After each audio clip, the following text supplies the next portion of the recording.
Welcome back to Hearthstone Grandmasters. This is the second day of week 6 here in Asia Pacific, and it's the start of a brand new day, so you're joining us just in time here on the Hearthstone Esports YouTube channel, to which you should subscribe if you are enjoying the action here. And for the first match of the day, Gia, as I was saying, we are getting a good look at Surrender and Flurry, two of the most, if not the most, popular South Korean players here in Hearthstone Grandmasters, with Flurry being more well-known as a very popular Cloud9 streamer, and Surrender, I think, a little bit more so as a competitor in recent years. But they've both shown that they've got what it takes to hold their own here in Grandmasters. Yeah, I'm going to rebut that by saying Surrender's got a huge stream as well. Maybe not primarily known as a streamer, but he is very, very popular indeed. And with the classes so far, we've got True Mirror. All of the decks, the same archetypes, and now it really will just come down to the text that these players are including. Of course, I expect to see the mutual warrior bans at first, but then it seems that wrong. Yeah, it seems that Surrender's gone for something a little different. Yeah, let's take a look at what is going on here, because this is unprecedented territory, Gia. An identical lineup, but not an identical ban for both of these players. I'm trying to figure out if there's any different archetypes within the classes, but from what I can see, it's just identical here. Surrender with the Demon Hunter, the Highlander Hunter, and the Druid. He, of course, well, Flurry didn't want to see his warrior, I think, as is the expected way to go about things. But what is Surrender thinking here by getting rid of the Demon Hunter instead? I am trying to work it out, because sometimes when you already know what your opponent is going to ban, that can affect what ban you end up bringing. It's like you have non-blind information going into it, and I think expecting a warrior ban is very, very reasonable. But even so, I'm not sure what Surrender is going for by banning off Demon Hunter and leaving up Flurry's warrior instead, because I feel that the still has better win rates across the rest of the remaining decks. It could be that Surrender feels that Hunter has an especially good shot against warrior compared to Demon Hunter. That seems to be a lot of the reasoning behind players' lineups, especially as if you look at the other decks that he has there. The Druid, I feel like, is weak against both the Demon Hunter and the Warrior. Maybe not equally, but I think comparably. It generally loses to both of those two archetypes, even if our small sample size here in GM back it up. But yeah, the thing really is just that I think that Warrior has a fantastic matchup against Demon Hunter. So if he runs into that specific matchup, Surrender is in a very, very bad situation. I would agree as well. But we are going to start off with a favorable for Surrender, Demon Hunter versus Druid. And that is more looking like Druid hands of week 6 and not week 5. It seemed like the high rolls for Druid all happened last week, and now it has been a severe drought of fungal fortune. Yeah, and this is definitely not what you're looking for. Traditionally, I think I would have said, this hand's not so bad. You've got a crystal power. You can maybe even curve out with the power of the wild. But really, from what we've seen in APAC so far, in terms of Druid here, I couldn't agree. Players have been going so proactive. Name of the game right now. Yeah, just get there. It's all about having that early play or being able to ramp up quickly into Mount Seller that can get them the win. And Flurry is really going to need something to follow up his removals, because Surrender is starting off super strong. Double 1-drops curving into Umberwing, and then the Stater over here. My goodness. There's some pretty difficult lines to work through now for Flurry here. We could see the maximum removal plan potentially with Crystal Power, Innovate Hero Power, and then Hero Power. We could see Draw here to try and find the Overgrowth or the Glowfly Swarm, or minion development, as Flurry ends up on in the end, to try and contest the board that way. Yeah, that was the option I was least expecting. I would have maybe initially preferred to see minion development plus crystal power, so that the eagle isn't dead immediately on board to this blazing battle mage. But maybe Flurry is thinking that with the coin double 1-drops, Surrender is signifying the Umberwing, at which point he's probably not going to hero power and take down the eagle without using a minion. And it worked out exactly like that for Flurry. He ended up in a surprisingly good position. I was just, I think, anticipating the card draw as well, but that's something we've seen more and more in response to Demon Hunter, is that even if they can remove your minions relatively efficiently, developing against them is still very powerful. be Flurry's turn 3. It's very straightforward, just more removal. All of the mana works out perfectly. And he can bait into approximately 4 Glowflies next turn. Not terrible, but Surrender start is not slowing down whatsoever. Yeah, we may have to see a deviation if removal comes off the top just to kill off the Satyr Overseer. But with that, this is a Glowfly turn. It really is. Overflow is not great for Flurry. He is using his piece of ramp right now, doesn't have any overgrowth in hand to curve into that. So his best shot is to hope that this board gets there. The saving grace for him, perhaps, is that this is the turn before Warglaives to clean up everything for free for Surrender, but the development never stops.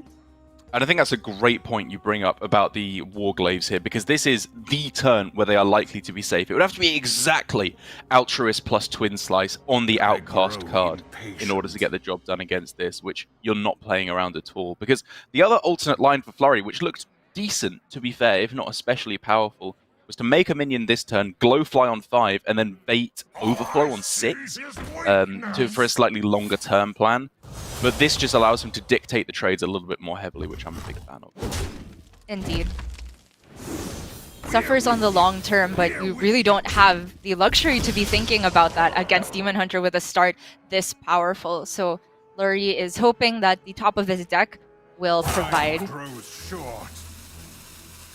I really like as well, from Surrender, holding back on the Twin Slice and instead trading in the 1-1 there. I think that gives him the potential for a stronger Altruist. And also, it just wasn't really needed here. The 1-1 was very happy to trade in there, I think, because of the upside of that. Yes, he was just deciding about where this last 2-2 goes because he's scared of buffs, which would allow Flurry to get value trades. Oh man. Well, one piece of ramp here for Flurry could have been huge. This isn't that bad. Flurry can go Power of the Wild for buff and then take out most of this board. By taking value trades. Alternatively, he could just trade into both of the Satyr Overseers and lose both his minions, and instead, go with this line.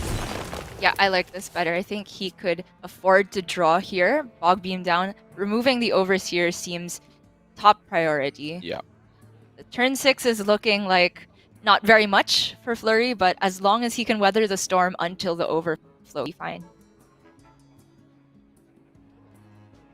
The problem with buffing and value trading down is that they just died to hero power, and hero power redevelops 2/2s for Surrender. So I think it's counterintuitive to be taking value trades but leaving up the Overseers. Ooh, the Roar for removal here, saving the Bog Beam for bigger swing overflow. I can support this 100%. Yeah, I like this a lot. A niche but powerful use of Savage Roar whenever you can find it. Because now the name of the game for Flurry is just survive till overflow, and he's not that far off. If he can find something respectable to do on the following turn, he should be just fine. And Innervate are the best ones. Wild Growth is a turn too late. Imagine if he had this instead of the Savage Roar last turn. Could have been a huge difference.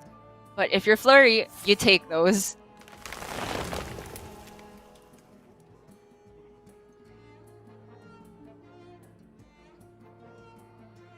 The problem, having set Flurry back by a whole turn, is that if he draws Mount Seller off the top here, suddenly he wishes he would have held on to the Bog Beam.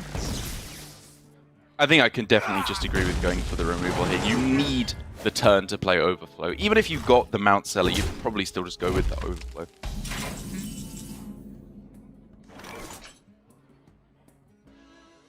Damage is starting to dry up a little bit for Surrender, but he's got more cycle. Oh. None of the glaive bounds or metamorphosis that he was looking for. So obviously, the only thing that this hand is saying at the moment is Altruist. Correct. So does he ever just play the Battle Mage because it can technically deal 2 damage instead of 1 if he plays it now instead of on the Altruist? Or do you just hold everything back for the ultimate swing? I think I like playing it here. The punish for playing a minion is, of course, if Flurry gets another target to remove a minion with for the Mount Seller turn, but he's seen a Bog Beam used. I grow impatient. There's also Crystal Power Wrath. Time grows short. I guess given that your opponent's at 8 mana though and is likely to go with Overflow, if they're to have any chance of coming back into the game anyway. If they don't have Overflow, I think you just won anyway.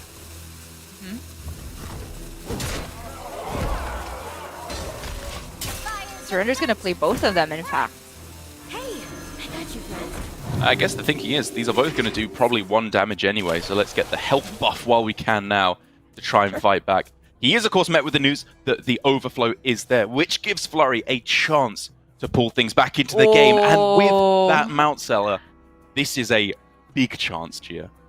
It really is, but Flurry has to think about whether he survives this turn. Surrender's already showing minimum 7 damage. And the Skull of Gul'dan off the top. If you wanted a powerful Altruist, here it is. Oh my gosh. Whoa. Surrender just has to be patient here. Yeah, you know something's coming. Love it. And I don't know if Flurry can heal up out of the range of the Altruist alone. Never mind the minions on board. Never mind the weapon. Yeah. There are no beasts that will heal him at the moment. Taunts don't do enough right now. If the fungal draws him Innervate Crystal Power, he can go up to 12. Very specific, but he's got to go for it. Yeah.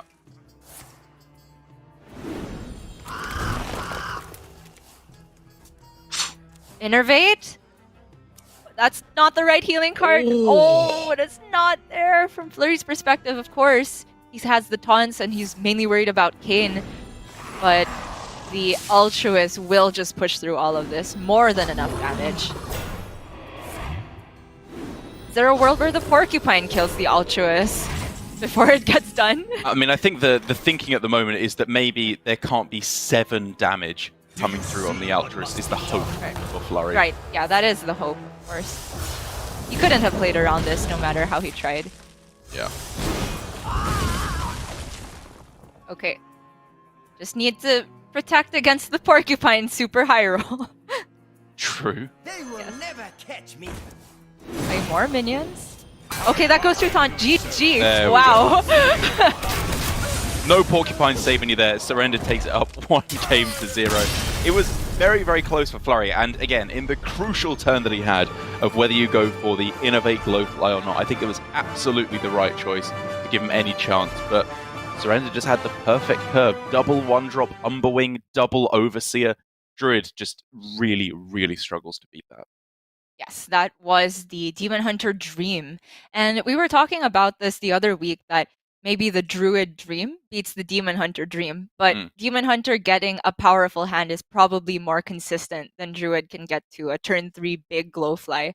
And so that does just lend the matchup into the favor of the Demon Hunter. But that is just going to be a win for Surrender with the deck that we thought would potentially struggle against Warrior. Yeah, just getting that out of the way. It seems crazy to say that getting Demon Hunter out of the way is the big one. And to be fair, I think the Druid for him is more likely to be the weak spot up against the Warrior that could potentially come down for Flurry later on. But of course, it's Conquest. There's no way of knowing what matchups are going to match into what. So we're going to have to see what the gods provide in the next matches, the next games in this match. But before we can get into that, as always, after game 1, we're going to go to a quick break. I won't waste any more time. We'll be back after this with more of Surrender versus Flurry.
Welcome back to Hearthstone Grandmasters here for the Asia Pacific region. Once again, our first match of the day, which you were just in time to join us for, is Flurry versus Surrender. Surrender taking the first win with the Demon Hunter, and now Gia, Flurry is giving it another go with the Druid. And this time, doesn't have the Demon Hunter, it's regular Hunter that he's up against in the Highlander Hunter from Surrender, which has kind of been his signature deck, I feel like, over the past few weeks. Yes, taking the helm from Staz last year, I suppose, and just hitting a lot of people with Dino Tamer Bran on 7, or actually, more accurately, for the proper turns, because I think that the great Highlander Hunter players can really spot when is the right time to deviate from Bran on curve, which often feels like the best thing you can do with the deck. I will say, however, though, that it might struggle a little bit against Druid with a lack of answers for Glowfly Swarm. Yeah, it's an interesting build overall, because you bring up a good point, lack of answers to Glowfly Swarm. There is the secret package in Surrender's list, but I believe he's not running the explosive trap. It is instead just Snake and Freezing, which is not an all too common combination that we see nowadays. It is generally the explosive trap that we're seeing, but that is, I suppose, in slightly more aggressive builds. In this matchup, I have to say that I think that will just be hurting him. You don't want to draw the secrets, and the Phase Stalker, to be honest, is just not even going to be active that much. Even when it pulls the secrets out, they just don't do much. It's true, and that, I think, means for Surrender, since he's only having Zephrys as a reliable way to remove Glowflies, he should instead default to being the aggressor himself in the early turns while Druid is still going through their card draw, their ramp turns. Maybe Surrender can just curve out with powerful minions. Stormhammer is a great one to just deal a lot of damage continuously. It does, of course, forego a little bit of minion development, which is important early on. You can't just rely on smacking them over the head, because they do have a fair bit of heal. But it is one of the outlier cards. It's what I talk about a lot with Highlander Hunter. Most of the deck does the same thing, so any cards that do something above average, I suppose, are worth holding on to. The way Stormhammer functions as a weapon, it is kind of like a minion in how it can just keep going until it's removed somehow. Like, the basic theory for why you would rather play a minion than a weapon in development terms is because it can just get more attacks in the longer it survives. But in this case, without an available dragon on board, you should go for the minion before the Stormhammer. We're talking about those powerful Druid hands that have been lacking, and while this is not quite the dream, it's pretty close for Flurry now with the overgrowth available next turn. As long as he doesn't die, in the first few turns, this is a mighty difficult situation for Hunter to come back. And that key combination of overgrowth into overflow without having drawn too many additional spells, I think, signals for Flurry that he won't be going for the Glowfly immediately. I think it's very good recognition of how to deviate from this. Surrender to saying, please, oh please do not have the overgrowth. I don't know if I can beat that necessarily. Sorry, he does. But the good news is, that's a full turn where he's not developing anything, and you get a free play of the evasive Feywing. And if there is any card that messes over Druid Gia, it is that one. Yep, and not be targeted has an insane attack total, and of course allows Surrender to get free swings in with this Stormhammer. Both of the players having very strong starts, but as we keep saying, the Druid nuts tends to beat the Hunter nuts. Is that what we keep saying, Gia? The dream, the nuts, the insane curve, whatever you want to call it, the Hearthstone terminology for the best hands possible. Because look at this, next turn, Flurry has the Mount plus 1,000,000 spells. I don't know though, Gia. Surrender can start doing some pretty powerful stuff in his own right. I think I like just Rotnest Drake here. Although the deviation could be Scavenger's Ingenuity into whatever you find is also a lot of attack. But even having, I guess that does deactivate the Corrosive Breath. This is a tough turn. Yeah. I am partial to the Scavenger's Ingenuity. 2 out of the 3 outcomes are very durable. The Face Stalker and the Zixor. The low roll here, I would say, is the Diving Griffin, because that 3 health, due to the nerf, is very weak to just a simple Bog Beam. But Surrender says, let's just with what is guaranteed the most attack damage he can put on board this turn. And Flurry finding yet more powerful cheap spells. What do you know? The entire deck is made up of them. The real problem is, though, that in this situation, He needs the Iron Bug. This is not defensive enough as it currently stands. Yeah, he didn't hit the taunts. That's good. Yes, indeed. The question is where he wants to direct some of this removal. It's difficult because you have to consider the chance of spawning your Diving Griffin or other Zigzor. And my question also is whether the situation is dire enough that he has to go for draw with the Rising Winds as opposed to the Crystal Power for healing. Well, we can see what kind of a situation he ends up in after this, because very possibly he will. Ooh, double rushes! That's nuts! That is one dead Feywing. And that is heal back up to 17.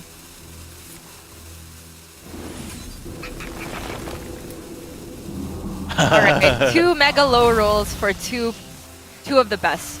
Yeah. Still though, very worrisome. He surrenders, got another dragon in hand. This is where things get very interesting here. Is Surrender thinking that he has to clear the Mount Cellar because he's afraid of Taunt? Or is he just thinking, let's pile everything to the face? I saw a very similar situation for the part of EU I did actually get to watch last night between, I think, Boston. In this match, he had a King Crush and sent it face instead of killing the Mount Cellar, which I could totally respect, but was punished by the exact hand of Colento, which would... it had the overflow into more development. Case he's seen an overflow, he's seen a Crystal Power. So I would say it's low odds that there is yet more healing for Flurry. And I would not fault him for going face. Yeah, it's clearly demonstrated that there is no Iron Bark in hand, or it 100% would have come down.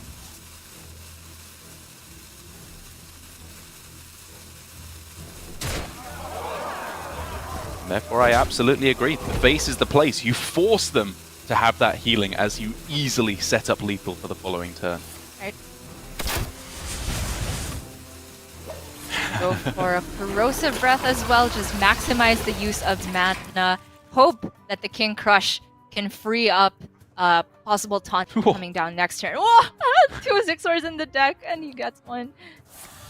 That's not what he needs here. Yeah, the only thing he is after Fungal!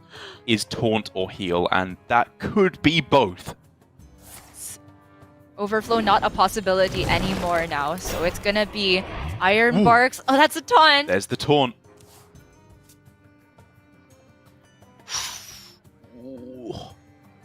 One more draw available with Rising Winds if you... I think you absolutely do take it. I think you have to, yeah. Soul of the Forest and the buff here are very redundant. Flurry has no shortage of minion development. He just needs to survive this turn. Yeah. Time waits for no one. Which means he needs the taunt or the Crystal Power.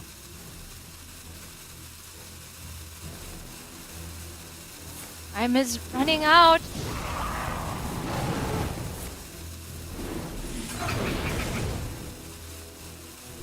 Oh, he says all in with this board, just praying that Surrender doesn't have a way to remove the Ironback Patriarch, but I really don't know if I agree with this. It could be a heavy case of caster vision, but it's not just what Surrender had in hand in the King Crush. There is a kill command in the deck, there is Zephyrus. Well, the big thing for me as well, Gia, is that Surrender played the Scavenger's Ingenuity on the previous turn, which means there is a 2 out of 3 chance for a rushing beast to be in hand. True. Given that the only 3 beasts are Zigzor, the Diving Griffin, and then the Phase Stalker as well, which is the one that doesn't have Rush, which means 2 out of 3 times with that play, at minimum, Flurry has left himself dead. Right. So, I mean, given all the other outs Surrender could have had in, as we said, there's Unleash the Hounds, there's Zephyrus, there's Corruptor, Unleash. Yeah, Corruptor. Yeah. There's so many outs that I wonder if Flurry just didn't consider the amount of those, or whether he actually did the math enough that the chances of drawing Iron Bark or exactly Crystal Power, I think it was 3 out of however was remaining in his deck, was lower than that. Yeah, the other thing you have to consider as well is that both situations are not equal. Like, if your opponent doesn't have the removal for the play he went, it's not the same as you finding the healing, because with the play he went for, if Surrender doesn't win the game on his turn, Flurry wins the game on the next turn, because he very, very easily sets up lethal with a more proactive approach. So I think it muddies the water yet further there. I am leaning on the side of agreeing with you, Gia, where he should have maybe just gone with a more defensive route, trying to find the healing because of the sheer number of outs that Surrender had available. But at the end of all of that, it does mean that, again, the Druid is taking a loss against these aggressive decks. And I guess we would be not so surprised to see this. I wouldn't be remiss to say that Druid is very strong in the meta. It just seems like last week was such an anomaly, a cute liar in terms of how many Druids just drew the absolute dream. Surrender, that is the deck remaining as well. So it's not looking all too bad for Flurry here. It looks his worst matchup is the Mirror. And I really do wonder what the kind of the zeitgeist is amongst the Asia Pacific players. I imagine, obviously, there is a slightly insular nature to Asia Pacific, given the multiple language barriers between the different regions. But, you know, obviously the talk is amongst the English-speaking community that Warrior is just the dominant deck at the moment. It's just absolutely unbeatable, with some players saying they like Priest. Maybe the dialogue amongst you know, the Japanese-speaking community or the Korean-speaking community is that Druid is just the top deck, or right up there after the dominant streak it had last week, even though most of the other regions would disagree, as is clearly demonstrated by the fact that Tyler, the one player who is much more ingratiated in the European practice groups, hasn't got it. He's the one Asia-Pacific player to not have done so. Yeah, Druid is especially divisive in the global standards, but I think it's also maybe an aversion to Rogue that has popped up like 2 weeks ago, was it? A lot of players reverse swept on the Rogues, and that could have been slightly traumatizing. And if you're saying, well, that's another good deck that I don't want to bring, well, quote-unquote good deck, that kind of leaves up Druid, one of the ones you could default to. But I'm just so shocked at the perhaps oversight of Priest by a lot of players in Asia-Pacific this weekend. And one of the honestly, not even memeing downsides of bringing Druid is that you have to play the mirrors. Not just from a caster standpoint, but from a competitive standpoint. You are playing one of the matchups that I think is closest to a coin flip that we have had in a long time here, given that the fact you are just looking for 1 or 2 power cards right at the start of the mulligan in the Fungal Fortunes, the Overgrowth, and the Glowfly Swarm. This matchup ends lightning fast almost every time. I would agree. Surrender with the keep of Overgrowth there. He's discarded one Mount Cellar, but having the other one is huge for him to pair with this, because as it stands, Flurry doesn't have a Glowfly. Soon? Not quite. Okay, one Mount Cellar down for both players. Surrender obviously thinking, right, what happens now if my opponent goes Coin, Innovate, Glowfly? The answer is you lose the game, so you're not really going to consider that one all too heavily. And then I think outside of that, you just follow the curve, right? You go Overgrowth next turn, and then Mount Cellar on 7, and hope that you pop off. Yeah, he's got a few draws, able to pair that Innervate with something effective with the Mount Cellar. And at worst, if there's nothing, you keep saying the Mount Cellar is just a 5/8. Sometimes that can stick. Or Surrender would rather not play it as a 5/8 and have it die to combinations of removals, but the dire situation as to whether he has to play it for tempo is completely determined by what Flurry does in the meantime.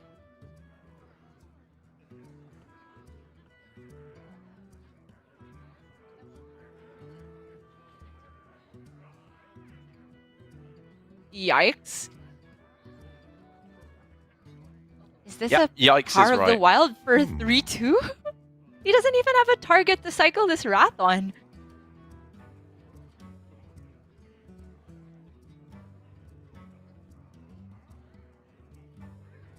I guess because you're going to have to dump a card next turn unless you want to overdraw. And you might draw the Overgrowth, but if you do that, you don't have to discard a card anyway. You may as well save it, because you can just discard it next turn.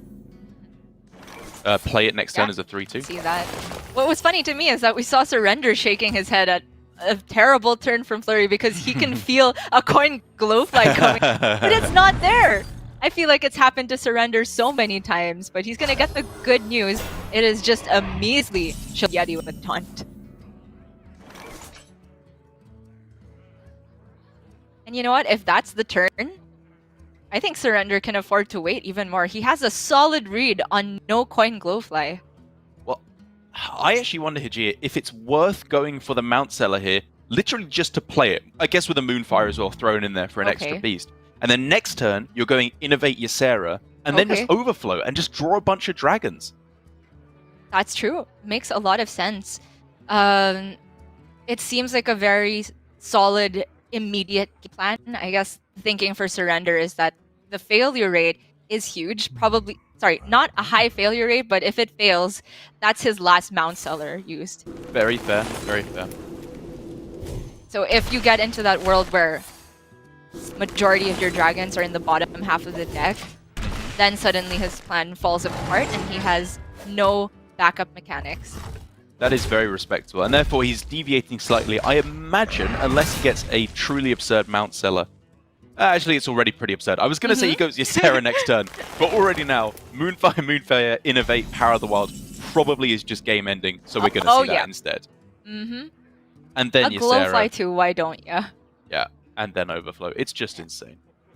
Between the two options of Glowfly and Mount Seller this turn, I think the Mount puts far more pressure onto the board. So I like that.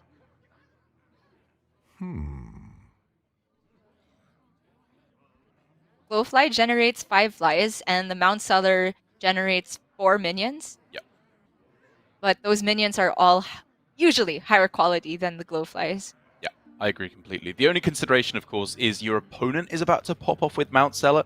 So do you want to use your removal spells, quote unquote, like Moonfire in response, rather than just sending them to the face? But they only do 2 damage. I would much rather just get down the immediate threat and force your opponent to answer. Yeah, being the one with initiative here kind of works like you have the removal anyway in the form of minions pre-developed onto the board. I love it! Send to the face like a Mali Druid. Let's go. Oh, and the worst timed Diving Griffin that I have ever seen. Oh! The rush minions! Pretty premium though. The stealth being completely uninteract-withable is devastating here for the Druid. The other one. That word sounds like when I first heard the word wherewithal. Is that an actual word in English? Uninteract-withable? Yes, it's definitely a word. Don't question me. Alright.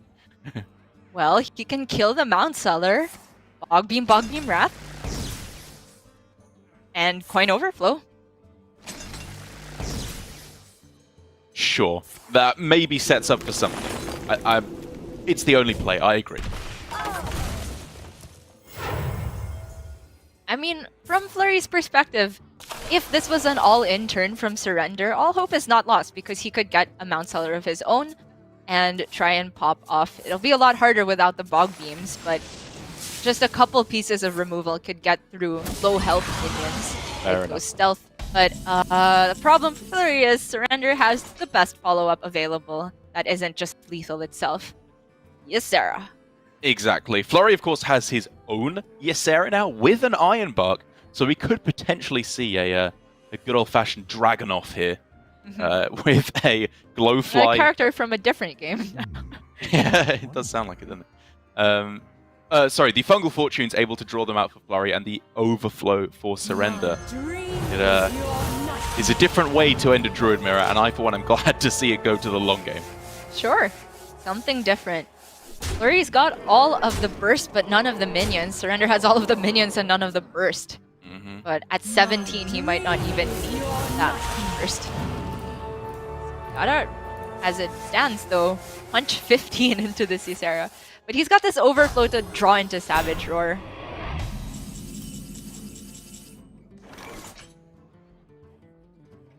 Yeah, I mean, undeniably, it is looking very good for Surrender. Is there any consideration to trading in your beasts preemptively to make room for your dragons? That's the big question, right? I would be inclined to just Overflow first, because as it stands, a lot of 5/3s is still difficult for Flurry to deal with, and you could get a much larger payoff if you have Savage Roar. Yeah, you just have lethal, I think, with Savage Roar. Okay. Maybe not quite. Oh, but with the Bog Beam, he's actually just still able to preserve one minion, so that might be the thinking here. Yep, gets a heal on the Ysera as well for a slight added benefit. And of course, more board space for dragons. Any dragons? Oh, there's there one. We go. Right. Oh, that doesn't really count. One. Indeed. Well, we were looking for an out for Flurry to pull things back into the game. Hold on. Still Maybe 2 more draws for it. Surrender. One more.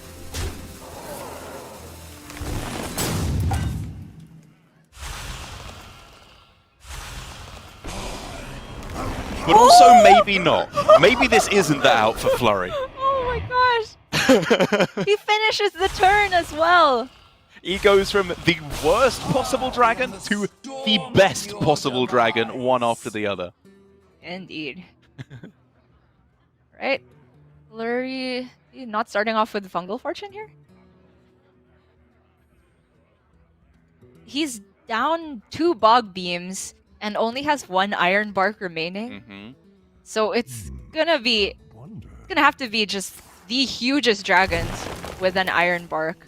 And even then, I don't know if that gets there because he can't even remove this Deathwing, no matter what comes off the top. I can't believe you're doubting Flurry. He hangs out with the biggest dragons, has the strongest spells. Okay, the out was a billion evasive worm. Diving Griffin. Move out. Diving Griffin. Right. Yeah, or, I don't know, 1 million spell damage into a bunch of spells. I mean, he has got now +4 spell damage to any crystal power. That's pretty funny. And Moonfire. Okay. Alright, Mally Druid. Let's do this. Now let's hit Mally into lethal. He hasn't got time. Yeah. Nothing doing here. If you get Mally Iron Bark, does that work?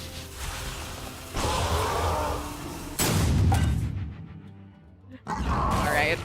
Nothing too crazy going on here. And that looks like it's gonna be a clean 3-0 sweep from Surrender. This, Gia, is the Surrender that I know and love. The good old 3-0 sweep Surrender without a single regard for the humanity of their opponent. This was dominant from start to finish. And even though, you know, it was a little bit unfortunate for Flurry at certain parts, I think that Surrender just played that just so clean. As always, I have so few qualms ever with Surrender's play. Very clean from Flurry as well, I have to say. Not much he could have done in the Druid Mirror, but in the previous games, I also would have agreed with his lines. It's just nice to see Surrender not having to look left every 5 seconds. Yeah, it got a little bit brutal with the what is left and right. That's right to camera. There we go. So I guess which way is he looking? Is his camera reversed as well? My whole world might be about to flip on its head, Gia. But I agree. It's nice to see a little bit of a turn in the fortunes for Surrender, who is now, I believe, at 2 and 3, and with Flurry being at 2 and 2 because he played slightly fewer games in earlier weeks. It's starting to turn around. We're seeing a clear bottom of the field for Division A at the moment with Kin and Chonsu, which we'll get to see a little bit later on. But basically, it means that with only 7th and 8th having to be afraid at all in Division A, Surrender can start to feel a little bit safer now. Indeed, and it is just going to be watching the rest of the weekend for him because I think he already played twice this weekend, and next week will be his last 2 games. Let's take a look at what remaining matches we have for the day. Still going to be a lot of exciting ones. It's going to be some great matches coming up. Like I was saying, Chonsu and Kin as our 3rd match of the day. That is going to be a crucial match to find out who is likely to finish up bottom of Division A. If Kin loses that, he's pretty much guaranteed to be in either 7th or 8th, given his bad tiebreaker against Chonsu if he loses there. But if he wins, we have a little bit more of a dynamic race down at the bottom. But first of all, Gia, a match that I've seen a little bit of a buzz about on social media from both of the players. Glory and Alu Temu, 2 players who we've seen do very, very well so far. Glory in particular, and I've liked a lot of what they've done, especially with their practice bringing it to Grandmasters. But 2 players, I think, who are loath